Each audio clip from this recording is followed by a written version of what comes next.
Bonjour et bienvenue dans notre série vidéo Le Livre des Actes. Je suis Luc, votre hôte, ainsi que Lydie et Théo à Rome. Aujourd'hui, nous allons parler de notre problème auquel l'Église primitive fit face en raison de sa croissance. Comme nous le savons, grâce au travail des disciples, l'Église primitive gagnait presque chaque jour de nouveaux convertis juifs et païens. Et bien qu'ils se soient détestés auparavant, la puissance du Saint-Esprit fit de tous des disciples de Dieu. Excusez-moi, Lydie. Je voudrais juste faire remarquer que dans le livre des Actes, les deux disciples qui suivirent Jésus ne sont plus appelés disciples, mais apôtres. Disciple signifie étudiant. Apôtre signifie quelqu'un qui est envoyé pour prêcher l'évangile. Ainsi, dans cette histoire, l'Église commence avec deux apôtres qui sont responsables de la direction et la prédication, tandis que les nouveaux convertis à la fois sont appelés disciples. C'est vrai, Théo. Merci de m'avoir expliqué. C'est logique, parce que l'Église avait beaucoup plus d'étudiants qu'avant.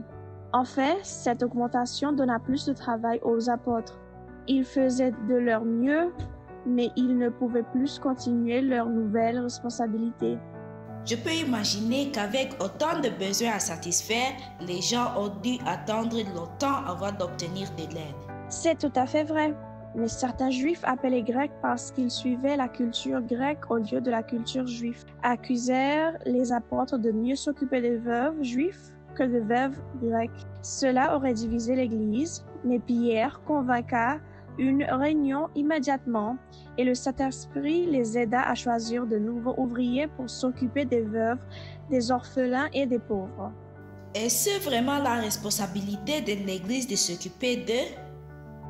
Jacques 1, 27 dit que la religion pure consiste à visiter les orphelins et les veuves dans leur détresse. Les veuves, les orphelins et les pauvres sont les citoyens les plus vulnérables de toute société. Ils ont besoin d'être protégés et pris en charge parce qu'ils sont souvent victimes d'abus ou d'exploitation de la part de personnes plus riches ou plus fortes. Ah oui! C'est le travail que Jésus a fait lorsqu'il était sur terre. Ésaïe chapitre 61 verset 1 a prophétisé que Jésus annoncera la bonne nouvelle aux pauvres et guérirait ceux qui ont le cœur brisé. Exactement. Et nous, en tant que l'Église de Dieu, nous devons continuer à faire le travail que Jésus avait fait. Mais pour bien faire, l'Église devait être mieux organisée. Elle choisit ses diacres, des hommes sages, honnêtes et remplis du Saint-Esprit. Enfin, des hommes en qui on pouvait avoir confiance, pour s'occuper de ceux qui ne pouvaient pas s'occuper d'eux-mêmes. Voyons voir. Il était Étienne, Philippe, Procor, Nicanor, Timon, Parmena et, Nicolas d'Antioche. Les apôtres consacrèrent ces hommes à l'œuvre de Dieu en leur imposant les mains et en priant pour eux. C'est comme ça qu'on consacre les anciens et les pasteurs maintenant. Oui, parce que l'Église primitive continue à travers les âges jusqu'à l'Église d'aujourd'hui. Le problème devait donner naissance à une nouvelle fonction ecclésiastique, et cet diacre était consacré pour remplir cette fonction. Vous savez, il est significatif qu'ils aient choisi cet homme parce que dans la Bible, 7 symbolise la complétude et la perfection. Le monde fut créé en 7 jours et Dieu a réservé le 7e jour comme sabbat. Dans l'Apocalypse, nous trouvons 7 églises, 7 sceaux, 7 trompettes et 7 derniers fléaux. Ces 7 diacres ont donc été ordonnés pour accomplir une œuvre complète et parfaite en répondant aux besoins du peuple. Au fait, le titre diacre vient du mot grec diakonos, qui signifie serviteur ou ministre. Ainsi, lorsque les apôtres s'occupaient des besoins spirituels des croyants, les diacres s'occupaient des besoins physiques des gens.